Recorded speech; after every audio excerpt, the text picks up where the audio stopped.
إذا كنت تريد التوصل بجميع أخبار ومستجدات الوداد، تابع قلعة الوداد على اليوتيوب.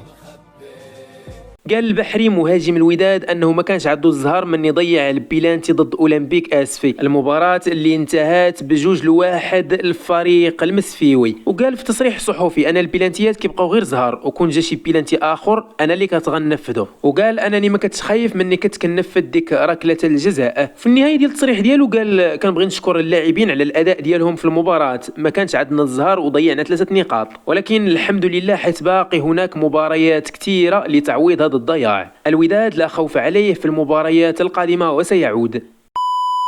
مديحي مساعد المدرب ديال الوداد قال ان البنزرتي لاقي صعوبه في الاشتغال مع اللاعبين بالنظر لضيق الوقت قبل المباريات. وقال في الندوه الصحفيه اللي جات بعد المباراه ديال الوداد ضد اولمبيك اسفي: ملي جا البنزرتي لتدريب الوداد هو كيحاول تقديم تعليماته للاعبين، ولكن الضيق ديال الوقت كيصعب من المأموريه. وزاد كمل انه ما كانش الوقت باش يخدم المدرب مع اللاعبين على بزاف ديال الحوايج. قال: انا ما كنحاولش نختلق الاعذار وما كنحاولش انني ندافع عليه، ولكن هادشي اللي كاين. قال: كنتمنى انه يقدم الاضافه للوداد في المباريات الجايه ويحافظ على لحمه المجموعه. وقال ان غرفه تغيير الملابس ديال الوداد واخا خسرنا ضد اولمبيك اسفي باقي مجتمعه.